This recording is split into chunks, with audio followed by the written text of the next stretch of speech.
extremely high levels of white blood cells. I thought it was a cancer of the bone or something. It is. Why It is is. it bad? I don't know a whole lot about leukemia, but it is a cancer of the blood cells. So the blood cells that are being produced, I believe, are not normal or abnormal. So that's what the leukemia means. I can't go into much more detail than that, but there's a couple other terms here which are good to know. So here's one, leukocytosis. This means an abnormally high number of white blood cells. Not extremely high, just abnormally high. Which could be due to a lot of different things. You know, infection. When you have an infection, you are going to have elevated white blood cells. But it could be other things. Another term is leukopenia. So again, leukopenia means you have an abnormally low white blood cell count. So leukemia is high, leukemia is low. Or is that completely different? Leukemia means extremely high. Yeah, something's wrong.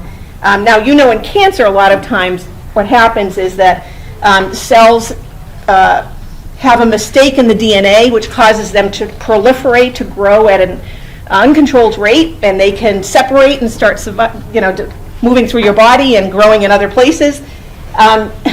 So leukemia is an illness. It is a cancer of the white blood cells. If you see cytosis, it means too many cells, cytosis. Penia means too little. So let me give you another word that's not related to the blood system at all, and see if you can tell me what this means. What do you think that means? Osteopenia. Abnormal What's low? the bones. Density, absolutely. So this means you have a low bone density. It means it's lower than normal. Now remember, density has to do with the matrix and calcium and all that. What about osteoporosis? You have an extremely low bone density. You have the disease, osteoporosis. So sometimes they'll say to someone, you have osteopenia. It means you are low in your bone density and you could be headed down that slope on your way to osteoporosis, which is when you start having disease, pathologies, problems. So anyways, I just want to mention these terms. Let's go on to platelets, which is the next slide. So platelets are also in your blood. These are actually pieces of cells, platelets. And they come from a gigantic cell called a megakaryocyte.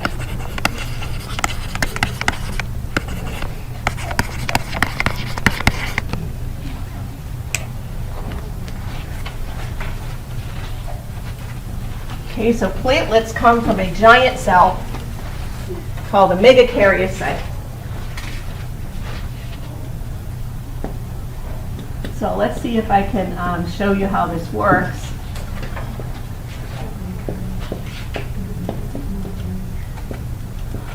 So here's the bone marrow. And the bone marrow is where you have the stem cell. What is also in the bone marrow is this cell that divides. It's a progenitor, not a progenitor. It comes from the stem cell. And what happens is the nucleus divides, but the cytoplasm doesn't. So as the cell divides, you get more and more nuclei, but the cytoplasm doesn't divide, so the cell becomes this gigantic cell, and it's got some granules in it. So here's the blood vessel, here's the bone marrow, the blood vessel, and it's flowing by, and the blood vessel has little holes in it called sinusoids. So this gigantic megakaryocyte is pushing against the wall of the blood vessel, and it starts to kind of ooze out like this. There's little pieces of it sticking out. And since the blood is going by at a pretty good rate, eventually these pieces break off and they float away. And that's what a platelet is. It's a piece of a large cell. So if you look at the platelet under the microscope, when you looked at the slide, you could only see like a purple splotch, right? You couldn't actually see the cytoplasmic granules. You couldn't see them. But they are there. And those granules can be a number of different chemicals. So for example, they can be serotonin. What do you know about serotonin? Absolutely, it's a neurotransmitter, and what is it associated with sometimes? Right, the kind of feel-good hormone. It can have calcium. Those can be the granules in the platelet. Enzymes, ADP, what's that stand for? Adenosine diphosphate, right. That's, add one more phosphate and you have ATP. And then something called platelet-derived growth factor, which seems like it's in the right place. So what's the purpose of these platelets? Well, they're involved in the clotting process. So if you have a tear in a blood vessel, all of that blood is going to go out into your tissues, which is actually not a good thing. It's not going to the tissues to supply oxygen and nutrients, it's just leaking out, and your blood pressure can drop significantly. So platelets are there to actually form a plug to block off the hole while the blood vessel can repair. That's what it does. So you have platelets in your blood, not as many as red blood cells, and they circulate for about 9 to 12 days. And then they're removed by the spleen. Now, production of platelets is also stimulated by hormones. So here's the multi-CSF. Interleukins, remember that's also the family of cytokines, and thrombopoietin, which is another chemical. Some people have abnormally low levels of platelets. And why would that be a problem? Yeah, you can't do the platelet plug. So that's called thrombocytopenia.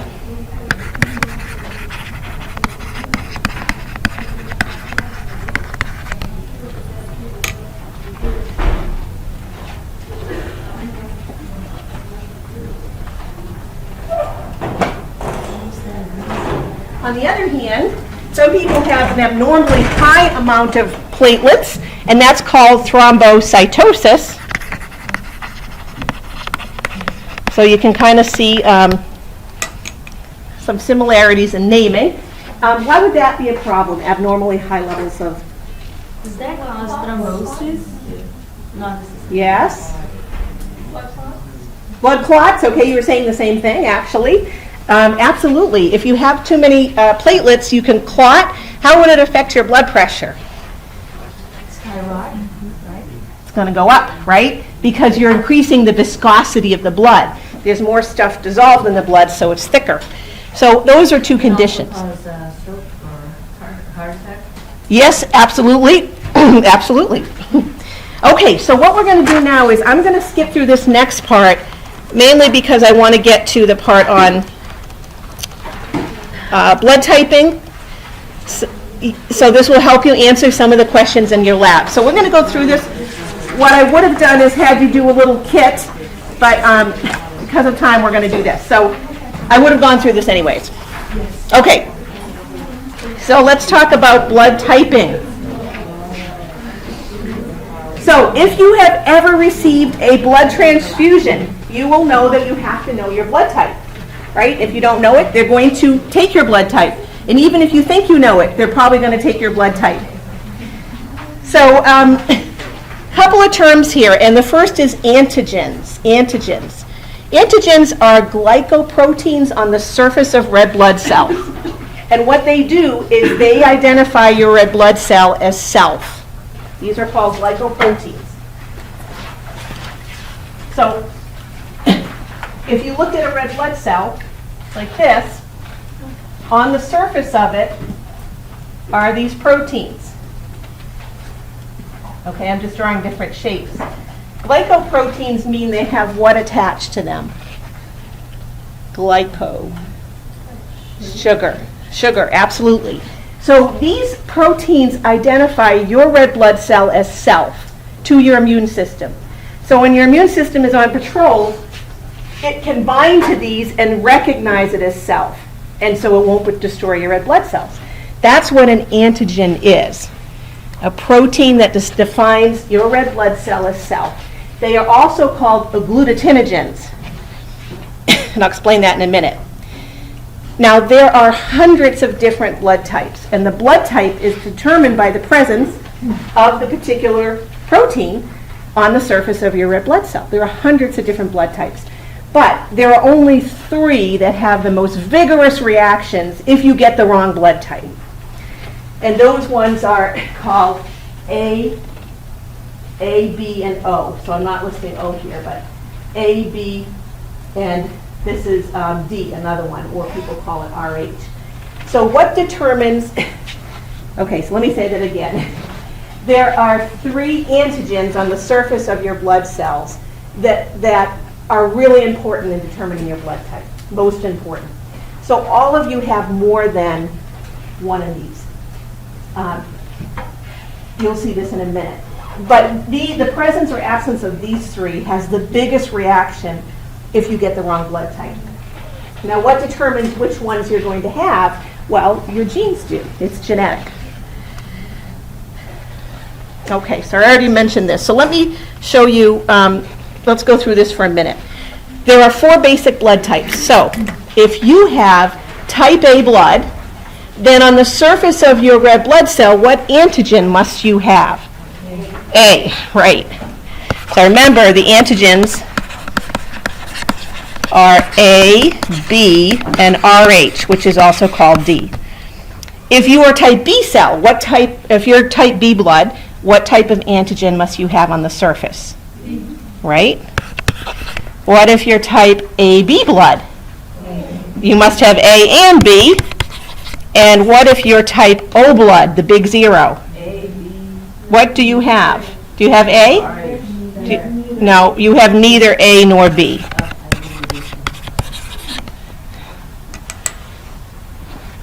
So I don't know if this makes sense. Does this make sense to you?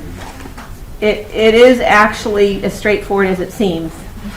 The type of blood is named after which antigen, which of the 3 you have on the surface of your red blood cell. Now, I haven't mentioned RH yet. We've only talked about A and B. Okay, so let me give you an example here. So I don't know if you can see this, but you might be able to see it better on your handout. But these are the blood groups on the left, which are kind of off the page here. So let me write them because they might be off your page. This one should be AB at the top. This should be B, A, and O. Okay, so in case that was off. And this is the distribution of the different blood types in the U.S. population. So you see they've broken them down by white, black, Asian, Native American.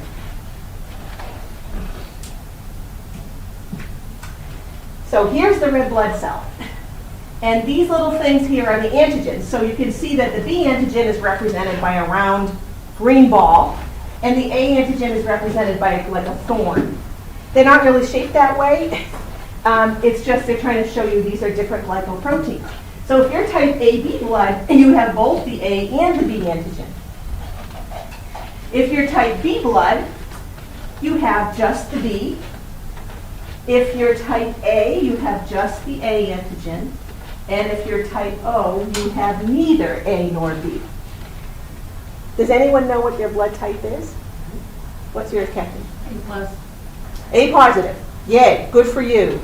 You're an A+. Yeah. O? Do you know if it's negative or positive? I don't know, but I know I'm just You're an O. Okay, that's good. Anybody else know their? Yeah. O positive. O positive. A positive. Another A positive. I'm A positive. Any others?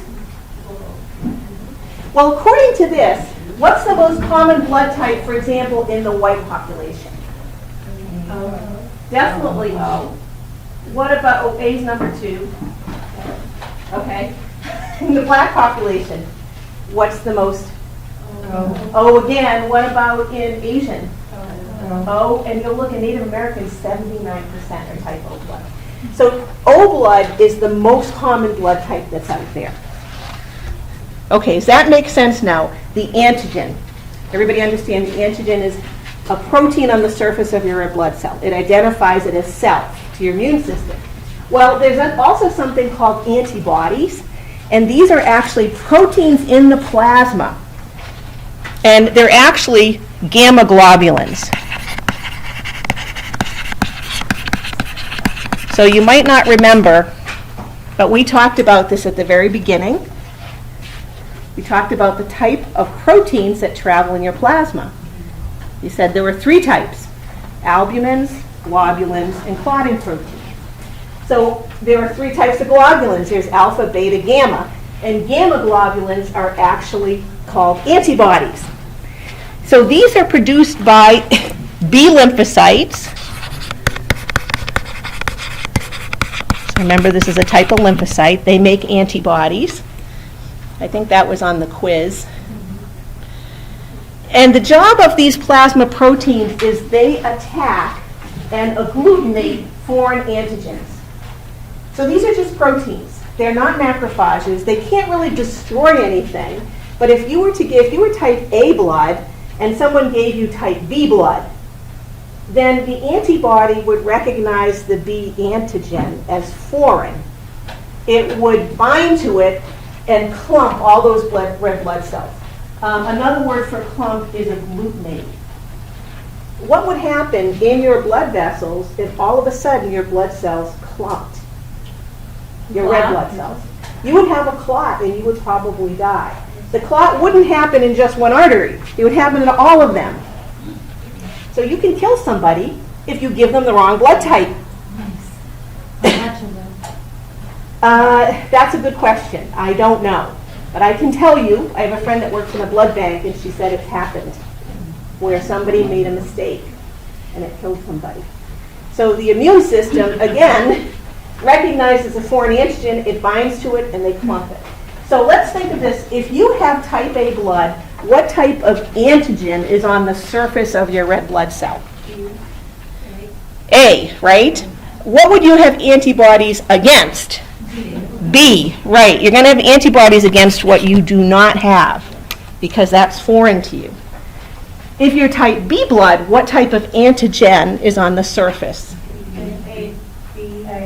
No. What type of antigen? If you're type B, you've got B on the surface, right? So what type of antibodies would be in your plasma? A, right? You're going to target what you don't have. What about if you're type O?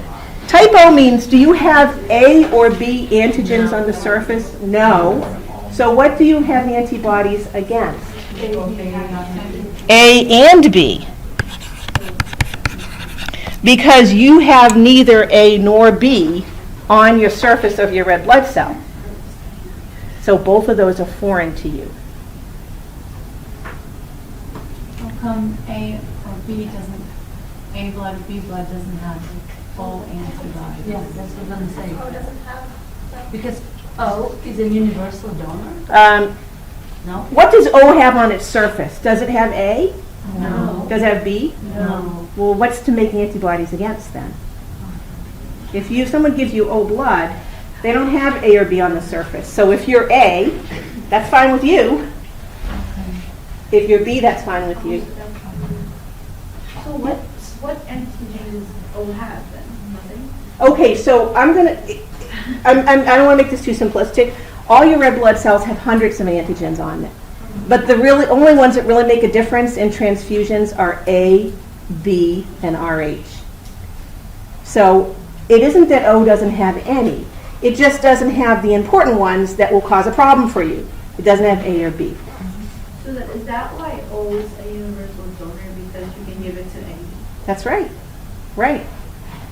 So you could give me your blood. You're O, I'm A. Well, you don't have an A or B on there, so you're not offending me. You could give your blood to someone who's B because you don't have A. Or you could give someone AB who's AB because there's nothing on there that's going to cause a problem. So you can give your blood to everybody, which is great. Yeah, but she can only get O. Well, that's the downside. You can only take blood from someone who's O. But the good thing is most people are O. There's a lot of donors. Yes. Does it matter if she's O positive? Yes. So she could Okay. give to like somebody else who was A positive or B positive or AB positive? If you're positive you don't have a problem. If you're negative, then it could be an issue. Yeah, and I'll get to that in a minute. What if you're type AB blood? What type of antibodies do you have in your plasma? Do you have antibodies against A? No. How about B? No. No, so neither.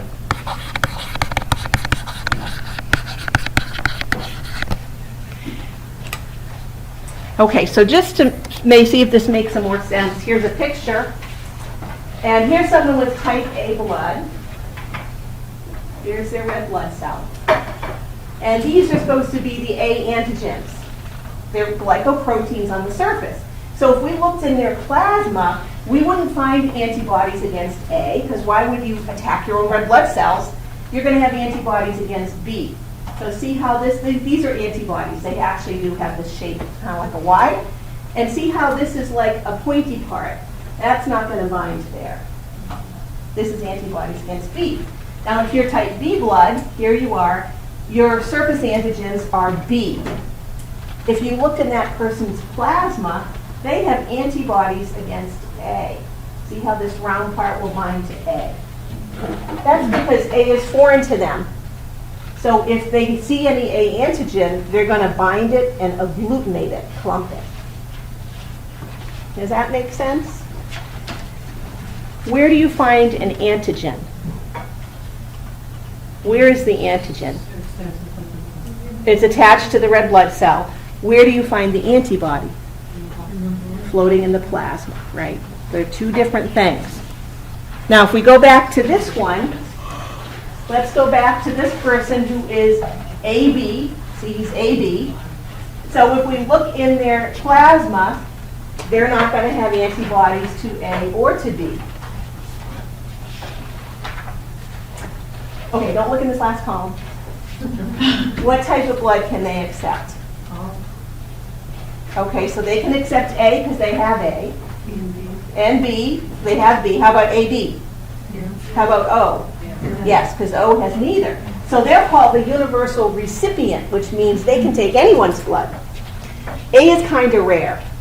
So you can see how few people have, sorry, AB, very few people have that. Now what if you're what type of blood is this? B. So you have the B antigens. The antibodies in your plasma are against A. So what type of blood can you take?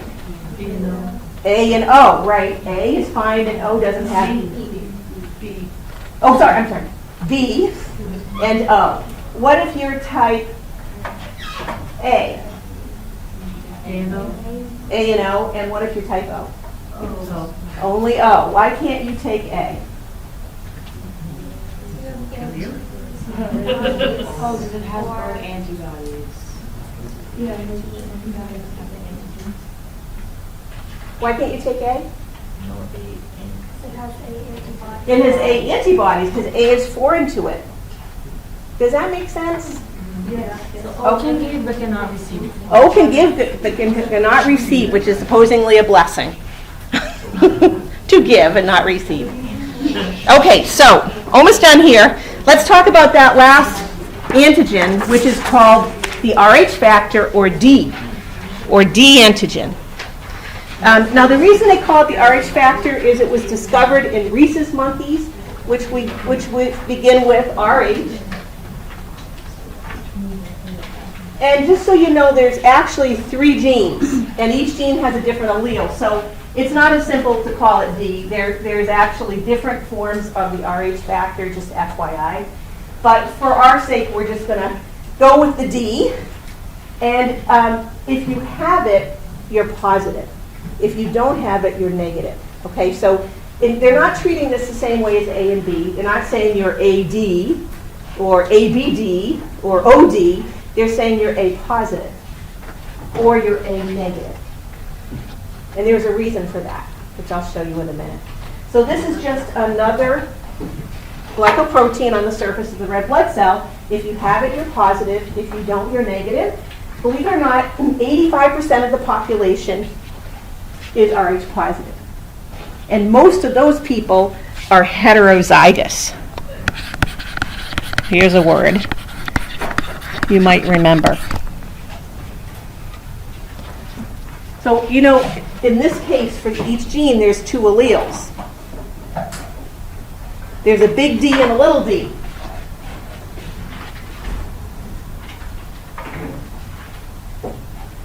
So, if you have, we'll say big D is dominant, right?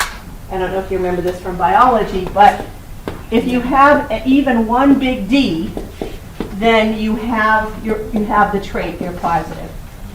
What if you have this, little d, little d? You're negative. Okay, so you will only see it if you have little d, little d. So, why is this an issue? When you're pregnant. Yes. So you know you all have antibodies in your blood against whatever blood type you don't have. But with the Rh factor, it's different. If you're Rh negative, you don't have antibodies against the Rh factor. So if you're negative, you don't have antibodies against the Rh protein, which isn't a problem unless you're given a blood transfusion. So just like for the wrong type, if you get a blood transfusion, you can have agglutination, clumping, and you can die. But it's also a problem with pregnant women.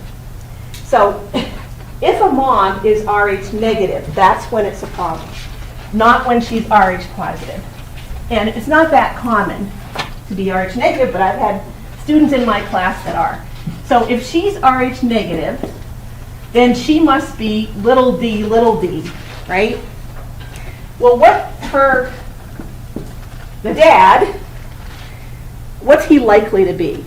What's his genotype likely to be? Yes, big D, little d. He's probably, which means he's positive.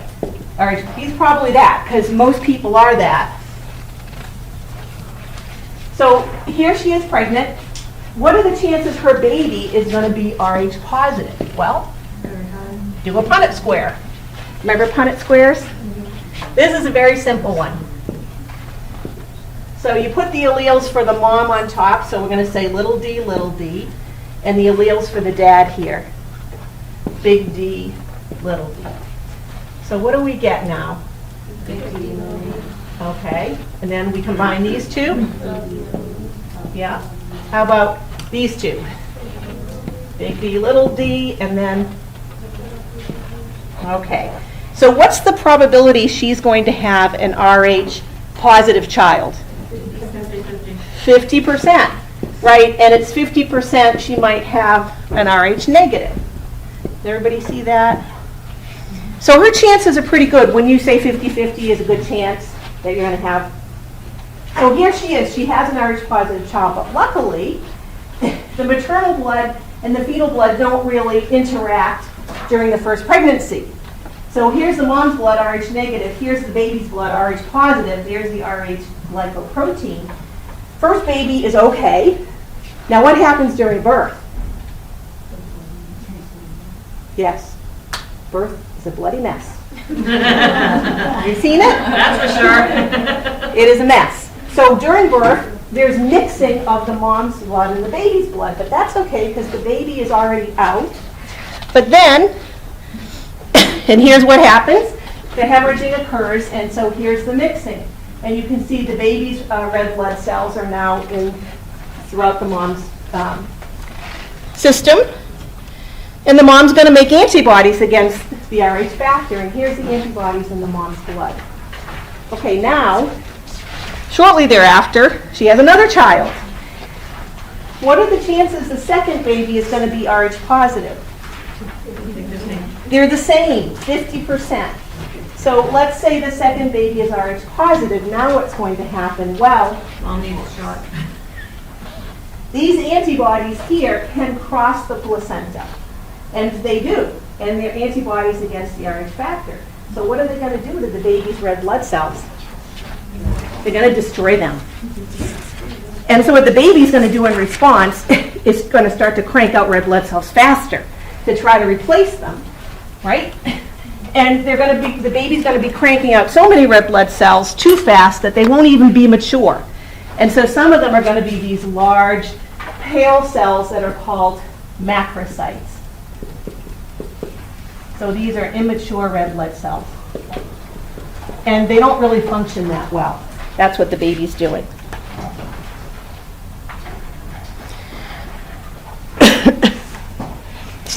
So you get macrocytes, which are these immature red blood cells. And they're not very good at carrying oxygen.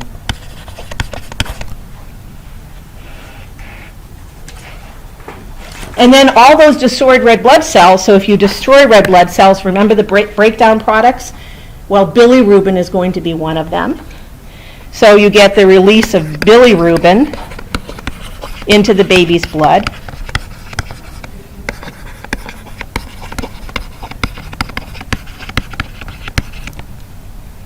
Now, bilirubin, the downside, of course, is it turns your baby yellow, jaundice. But even more serious is if you have too much bilirubin, it can cause brain damage. So, too much, you can have brain damage.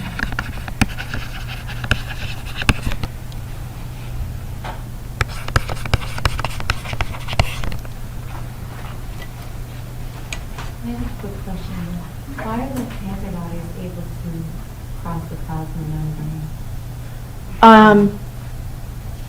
The particular type of antibodies that are circulating in the mom's blood are called immunoglobulin G, and those types are able to get across the membrane.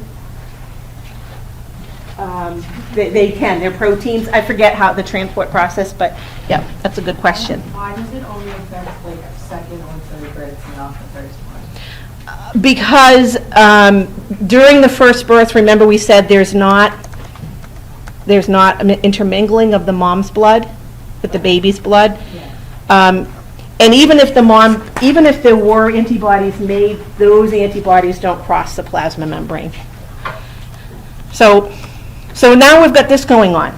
So too much bilirubin buildup, brain damage. The fact that the baby's red blood cells are being destroyed, brain damage because there's not enough oxygen. So again, in the end, you have something called hypoxia, which is too little O2. It's really that you don't have enough red blood cells to carry the O2. And that can cause a number of problems in the offspring. So all of this in the baby can result in mental deficits. It can result in sensory issues, motor issues. Just think of what happens when you don't have oxygen.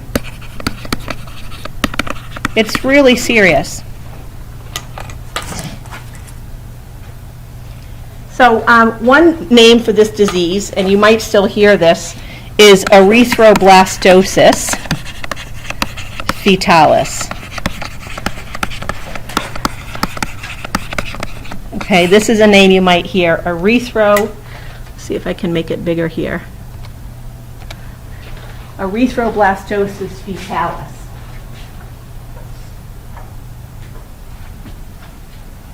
So why is bilirubin produced again? I'm sorry. Because it's a breakdown product of red blood cells. So when the macrophages start breaking down the dead red blood cells, bilirubin is a product of that. What does erythro refer to? Red blood cells. How about blast? Primitive, absolutely. So this is because the baby is cranking out red blood cells so fast that they're not quite ready yet. They're primitive and they don't work well. Fetalis means the fetus. Another name for this disease is hemolytic disease. Heme refers to blood, lytic means to lyse, to break open. So this is a problem if you're Rh negative and you have the second baby. Well, it shouldn't be a problem anymore because we know about it. And they always blood type the mom. And as soon as she's Rh negative, they take preventative measures. So if you're Rh negative, they're going to give you a drug called Rogam. And Rogam are antibodies against the Rh factor. So I'm going to write this here. These are antibodies against the Rh factor.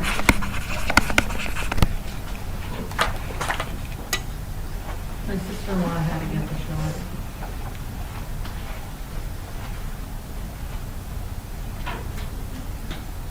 Okay, so remember, the mom just had baby number 1, and she's got all these antibodies against the Rh factor, and now she's pregnant again. So if you inject in her antibodies, they're going to go through her blood and find any leftover baby red blood cells that have the Rh antigen. They're going to destroy them. So they're going to mop up all the baby's red blood cells that are triggering this production of antibody. And they're going to prevent more antibody production. So that's what this does, this kind of therapy does. It removes any remaining Rh positive baby cells. And it also prevents production of more antibodies against the Rh factor.